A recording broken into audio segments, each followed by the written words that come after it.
notch goes, it goes above the curve. There's not like an exact measurement. And then dart legs, notch those, and then you can notch the side seam at the top and the end for the for a sewing instruction, and the shoulder seam right here, and that's it. So now for the back, again, there's paper here for you guys. The paper that's laying here is purposefully cut for you guys. You guys have your own instructional assistant who works for you, and that's for your assignment today, or what we were working on today. And there's muslin too for you to sew your top. So you guys totally lucked out. You don't have to go buy that. It's not going to last forever though. So I think we only have enough muslin just for like these first few. You're definitely probably going to need to buy some muslin, a couple of yards at some point. So just putting that out there. So you have your paper, and I'm just putting that over there because it's easier to see. So we always start with what? I like to start with my grain line. It's just a good habit to get into. You want to make sure that everything's on grain. Does anyone know why it's so important to have things on grain? It balances out everything. It connects better. That's yes, correct. And it connects better in what different ways? Does anyone know? You don't want it unnecessary stretching. Yeah, like if it's, the length grain doesn't stretch as much, right? You're not using weights? Huh? Weights to hold down the sloper?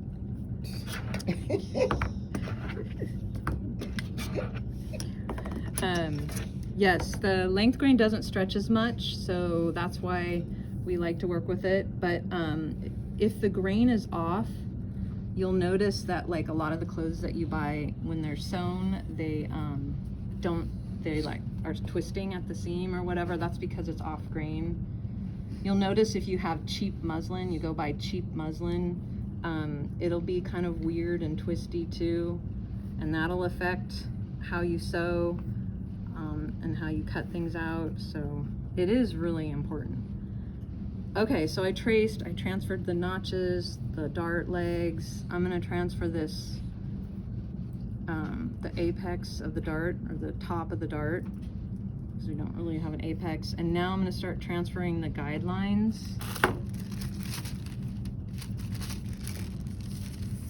So I recommend just transferring, all three. There's only 3, so just go ahead and do that. So this guy is super long, so it's kind of a pain.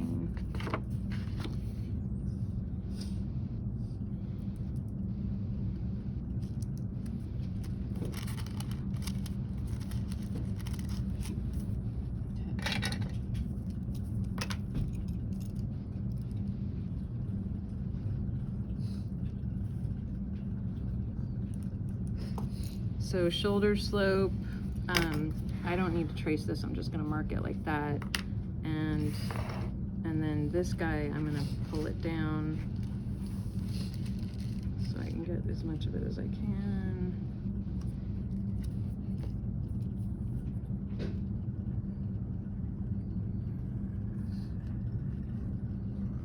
I also want to trace the dart. I already know based on my sketch that I'm not even gonna get, I've been using the word activate.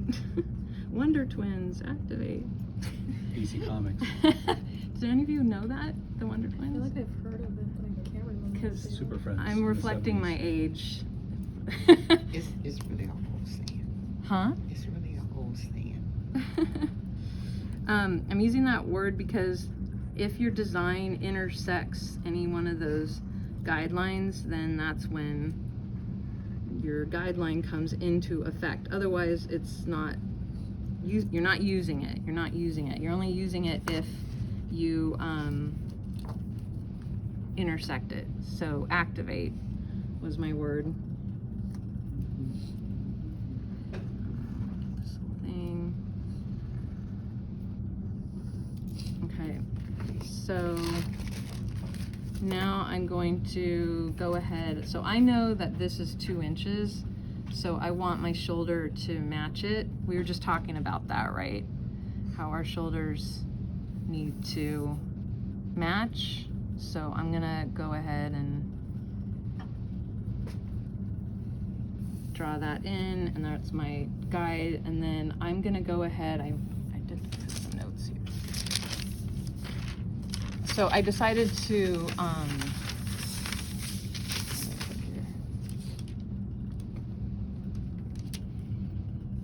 I decided to drop it 2 inches from the top. So you can think about it like that. You can think about, obviously here there's no choice. You want it to match your shoulder, unless you're like doing some sort of like gather thing in the back.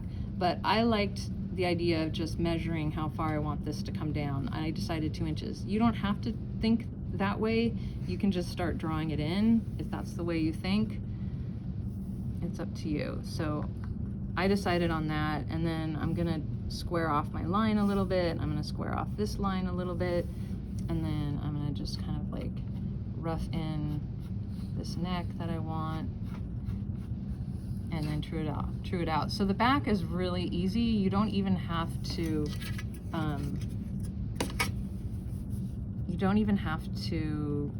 create a separate final pattern like we did with the front.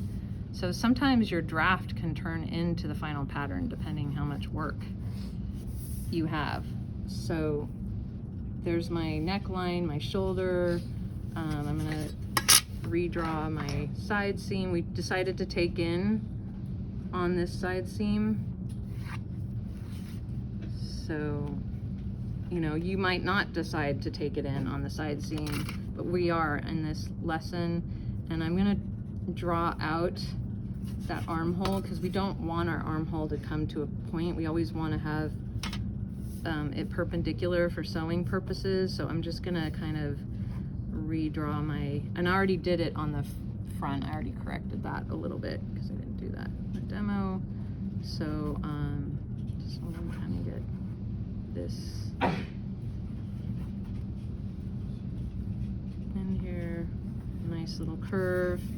So there's my new pattern line. So circles mean correct, and X's mean ignore. That's pattern making language. So this did not intersect this guideline, right? So I knew that, you know, I don't have to worry about it. So I'm just gonna draw in my dart. Does that all make sense?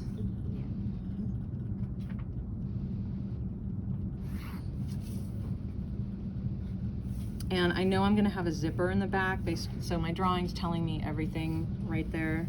So I'm not gonna cut on the fold. So I'm gonna draw in my grain line, and it's a straight grain line.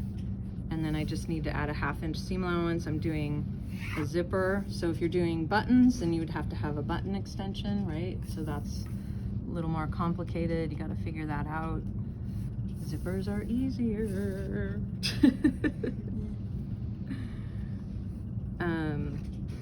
So, and now I'm gonna add my side seam allowance. And then on my armhole, what's my seam allowance gonna be? Because it's strapless. I mean, it's sleeveless. So I'm gonna do only a 1/4. So I'm just gonna do a 1/4. Is that what you said? Yeah. And then my neckline, what's my neckline gonna be? Also a 1/4? Yeah, also a 1/4. So why do we do a shorter seam allowance on the neckline and the armhole? It's because on the neckline, it's a curve. Number one, it's a curve, and it's easier to fold, you know, finish that curve with a smaller seam allowance. The bigger the seam allowance, the harder to make it fold on the curve. So, and we're gonna add facing too, so that's why. So you have to think about how you finish things when you're designing. Like this is sleeveless, so when I had my clothing line, I did that binding a lot on the edges, on the neck. I would use the bias tape, and on sleeveless. So I just liked the way that looked, and then I didn't have to do a facing, and you know, or collar. So you think that's a whole part of your design, you know, because you're thinking about cost, you're thinking about how expensive it is to sew it. So like all those things come into play. What your budget is, who your customer is, you know, so you got to be thinking about that. What's going to cost less? How can I afford it when you're designing? So that's a quarter of an inch. So yeah, 1/4 of an inch for the neck, 1/2 inch for the shoulder, and then 1/4 inch here, and then I have my double notch here on the back. I have my dart here, and that's going to be notched. So I just don't have my seam allowance down here yet, so that's going to be a 1/2 inch. So if I was connecting this to a skirt, I was going to, you know, if some of you want to do extra credit and make a skirt and make this a dress, go for it. Or a jumpsuit and add pants to it or something. You totally could if you want. But this is just going to be a top, a little bodice, and it ends right at the waist, so I'm doing this little 1/2 inch. We're not gonna sew it. You're not gonna sew the hem when you turn in your sewn version, so you just leave it raw because it's just a little test sample. But for your pattern, I want to see a final finished pattern. And then I had you guys, we're gonna do this for all of our patterns. That is the drill hole for the sewer. Again, that's a sewing instruction. So I'm finding the center of the dart. Remember, patterns have sewing instructions, and that's a 1/2 inch below the end of the dart. So that tells the sewer, so it makes it so you don't have to mark the fabric. You don't have to like put any sort of carbon marking. It's just a little punch hole in the fabric, and it's here so it gets hidden. That's why it's backed off. It's not at the point of the dart, because then there'd be a hole in your garment. It's just a little drill hole for the sewer, and they know they have to finish the dart at the end of that in a 1/2 inch. Does that make sense, everyone? And then what am I missing? Did you do the bottom? Hmm? The bottom? Did you do it? I did the bottom. There's something else really important that I'm missing here. It's on this one. Oh. So my label. So you always want to label it. I want you guys to kind of label it here. I know some people like do it down here a lot. I'm used to seeing it here. So that's the way I want you guys to do it. So you can call it whatever you want. I'm calling this the heart neck top, and it's the back. I wrote front on there. Oops. Back, and it's size 8, and it's cut 2. Okay, and doing these, this makes it look neat. And that's it. Am I missing anything? Cutting it out and notches. So I noticed on the bias, on the center back, you gave it about a 1/2 inch seam allowance. You said you were going to put in a zipper, but is the zipper tape going to have that much allowance? yeah, most zipper tape is a 1/2 inch. So yeah, traditionally, when you sew in a zipper, you leave a 1/2 inch seam allowance. Do you leave more? No, I'm just used to working with invisible zippers, and they have less of a tape. Oh yeah, with an invisible zipper, I still do a 1/2 inch seam allowance. Yeah, and do you iron it? I always iron the coil flat. Yeah. And they're not a 1/2, maybe they're like 3/8. Yeah. But just to get it seamless, even though the tape is 3/8, I sew it at about 1/4. So it's not too overstretched in the back.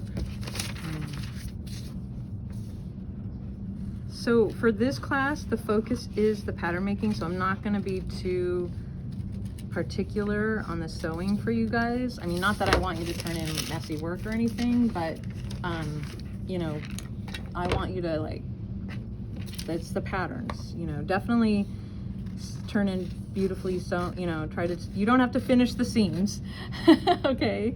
Don't worry about the inside for this project. And, you know, probably not, when we get to the midterm and the final, I'll let you know, but I want you, we're gonna be focusing on the patterns. You don't have to worry so much about the sewing. And the sewing classes then, okay, does that make sense? So I always like to notch inside the dart leg, that way I don't take away paper, fabric from where I need it. So inside the seam allowance. And then after I'm done with this, I'm gonna do the facing. So here's my back pattern. These should be matching, right? These should be able to sew together, right? So now I need a facing. So for my front facing, it's gonna look like this. So to do that, this works pretty well. Hello, welcome. Some people got in.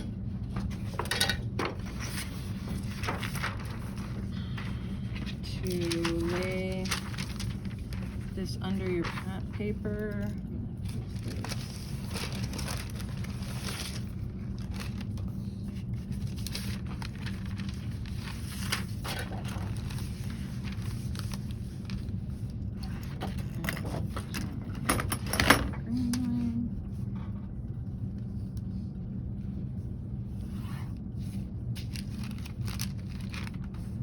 So I'm just matching my pattern up with the grain line on my paper underneath, and it's showing up really nicely, so I can trace. I'm gonna bring this down a little.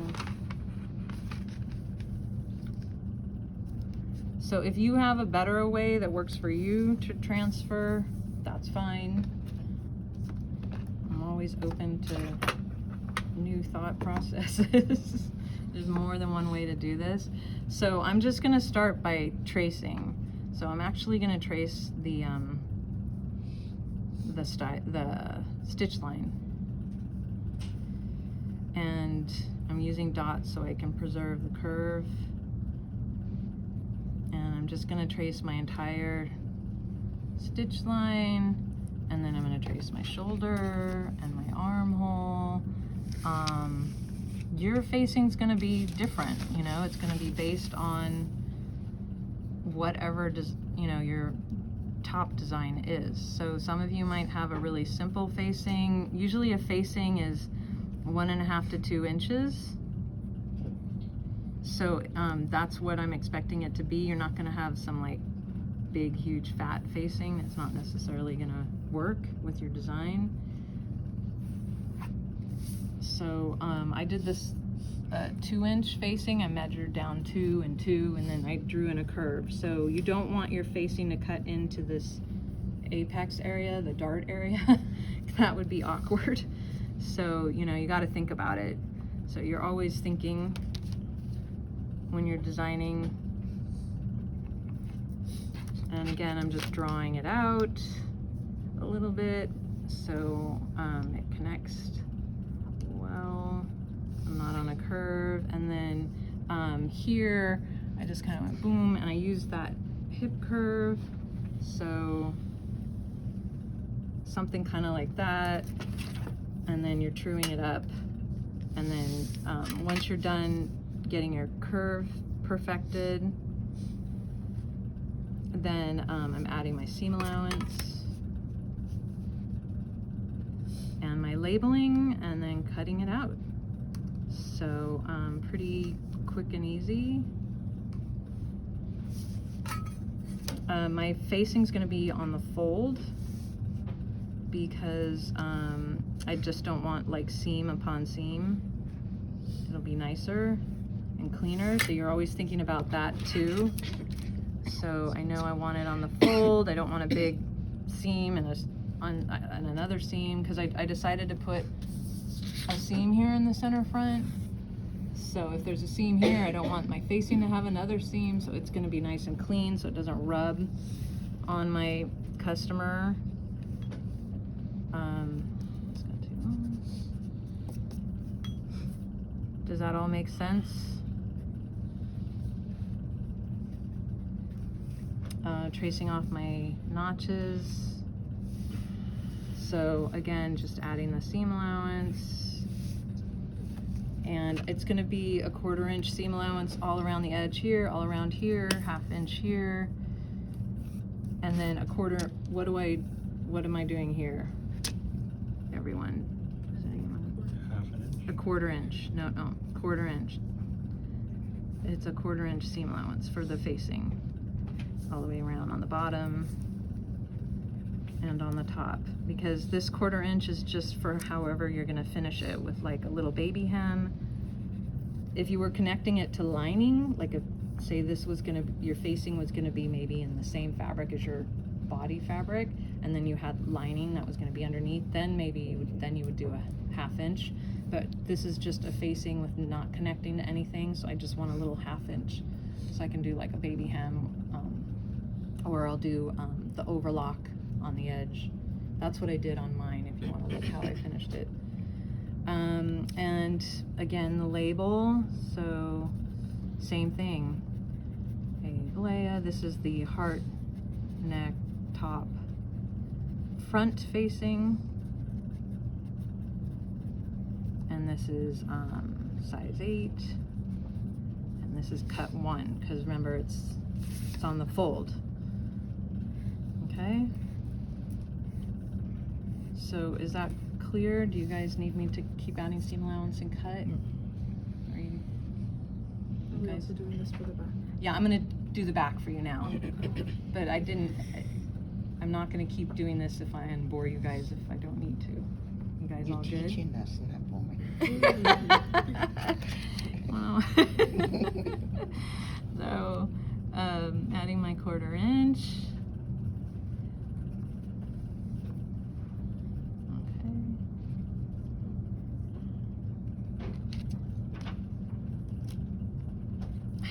How many of you have taken the advanced sewing? Some of you are in it right now. No, I took it a long time ago. That's good. That'll be really helpful for you in this class. But all of you have taken beginning sewing, right? Or you're in it right now. I think Jacob's in it right now. Beginning sewing? Yeah. Advanced. Wait. No, I'm not beginning. Oh, what are you in right now? I'm in advanced mode. Advanced sewing. Okay.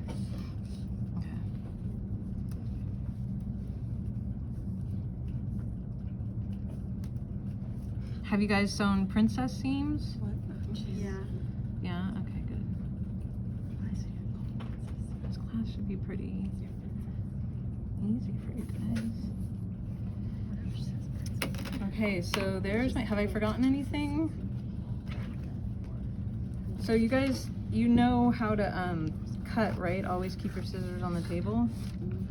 Yeah. Okay. Is it 1/4 inch all around? Except for this. Except for where it's connecting to something. So it's connecting to the other piece, the back side seam, right? So it has to be a 1/2 inch. And it's connecting to the other side seam, so it has to be a 1/2 inch. So yeah, so this gets cut out.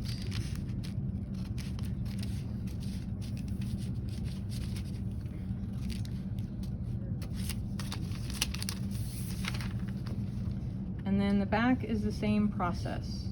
So we're gonna lay down our back pattern. I'm gonna lay white paper over it, and I'm gonna figure out what I want my back facing to be. I know it's gotta connect to the front, so I know I gotta come down 2 inches here on the side seam so it matches up. And then I know I have to, that's pretty much it. I just have to create my line.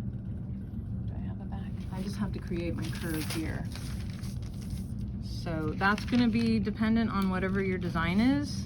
So if a lot of you are doing more simple designs, you know, your front looks just simple like this, right? So your facings are just gonna be, depending how wide your shoulder is, hopefully you know, you can at least have an 1.5 inch facing that goes around like this. If your shoulder's narrower than that, then you're gonna have to have a facing that covers. So if it's really narrow, like this, your facing's gonna have to be more like that, right? This is your facing, okay? But if you have a wider shoulder, you know, then you can have it come in like that, which is, I think that's what I did.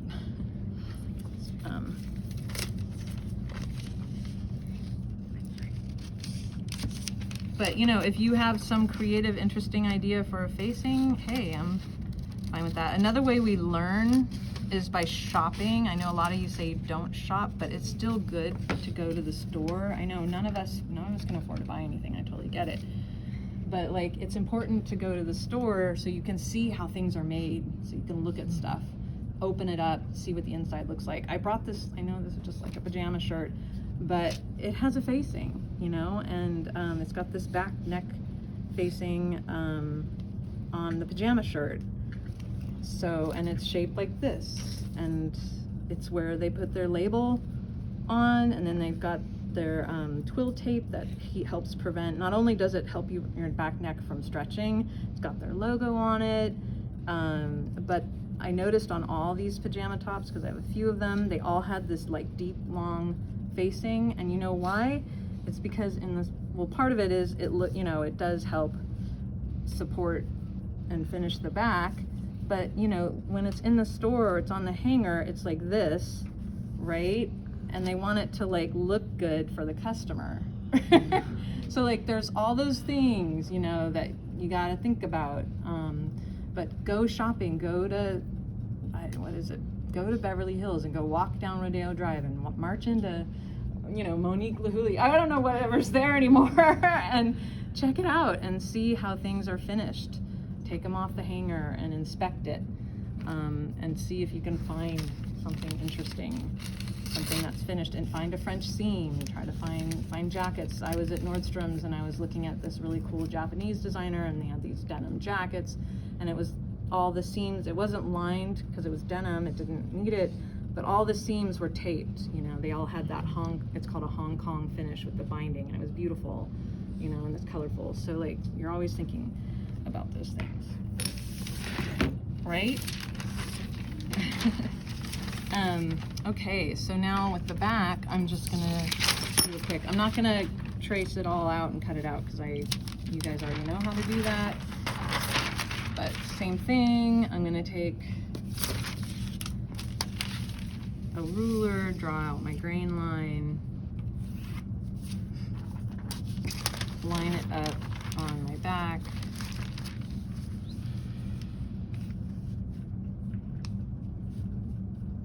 And like I said, I'm not gonna forget my weights. Thanks, Daniel.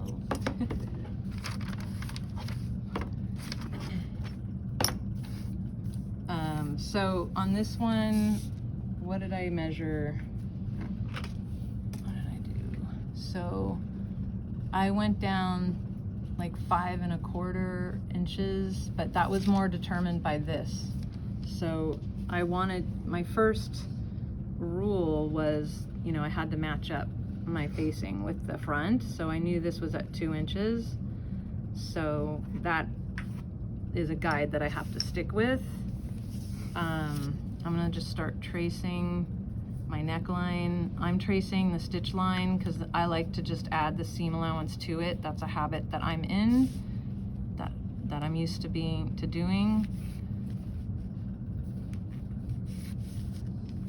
You could trace the cut line and then work backwards, but get into the habit of doing it one way. Otherwise you're gonna get confused and you won't remember which way I did it.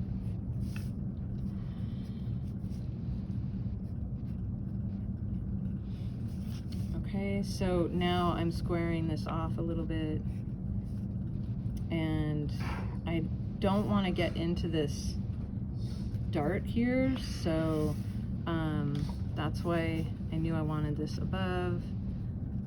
So I was squaring off here, and then I'm gonna swoop in and do this kind of a thing. That's what I decided I wanted to do, and then true it out. Okay? Does anyone have any questions? I think I didn't notch this, so I need to show you how to do that. So we're notching it the same way we did the body. We did the shoulder, we did the armhole, and the side seam. Okay? Side seam, top and bottom, and the outside shoulder. And that's it. So I'm liking this. Which curve is your favorite curve, you guys? What do you guys like? Do you like the French curve? Do you like this curve? Anyone have any preferences yet? Both. French curve. Got everything. Okay. So then we're gonna draw in our grain line, label it,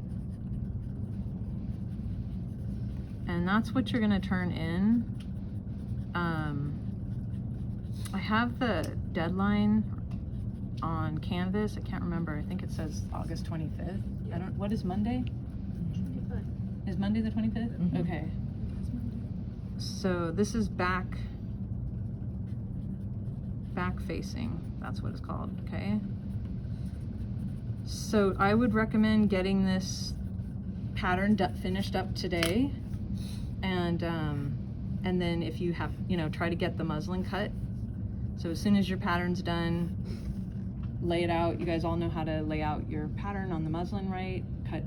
Fold it, iron it, fold it, cut it out, and start sewing up those darts, because that's what takes time. And then remember, you have to turn in a pattern card. So my sample's over there. So I would appreciate it. You guys don't take, so when I put a sample up, it's not for you to take. It's there for everyone to look at. So leave it there. You can look at it there and take a picture of it and go back. But I want you to leave it there so other people can come look at it. And so I can reference it too. So I don't want you guys taking that apart and taking it to your desk, okay? So you'll be turning in that with the pattern card. I also need the draft, so you might only have just the one draft. So you might just have this draft from Monday, and then your pattern, and then your facings. So the way you should turn them in is like, here's my pattern, and here's my facing. So I just pin it. So I don't have a pin on me.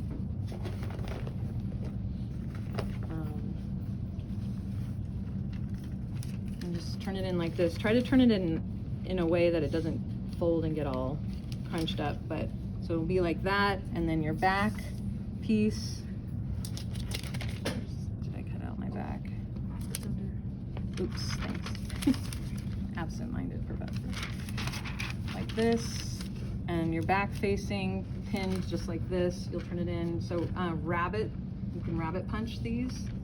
So just be mindful where you rabbit punch them, like not too close to the top because it'll rip. You find a place like here is a good spot. On this one, you might have to do it from the bottom. I'm fine with that. So it's like this. Okay, and the draft you'll fold up, and you can, if the draft fits in the sleeve that I gave you today with your pattern card, you can do that. But you're probably, for other projects like your midterm and your final, you're gonna need like a Ziploc or something to put your draft in, because it'll be bigger, and you'll use that sheet. Esther, can you hand me my pattern hook? So for this small project, and next week for these first three small projects, you guys can use the sheet protector for your pattern card, and if you don't have this and you're able to fit this in here, you can, right? But for your midterm and your final bigger projects, you're gonna have to have somewhere else to put the draft, okay? Like this works if you have one of these at home. I think most people do. And we'll turn it in like this. And then your sewn garment, because you guys are gonna have a sewn muslin, you can put that on a hanger, because I want it to be ironed and look nice. Please just put it on a hanger. And so you'll have 2 hooks. That's why I was telling you to make one of these with the ribbon so that it can connect the 2 hooks. Because if you turn in 2 hooks and they're separate, they might get mixed up. Because you're gonna have 2 hooks for everything. You're gonna have a sewn garment and then you're gonna have your paperwork. So it's nice to have this name tag to connect them together. Okay, it gets messy in there, you guys. Oh, and your contour guides, some of you came in a little late. And that's fine. If you guys are running late,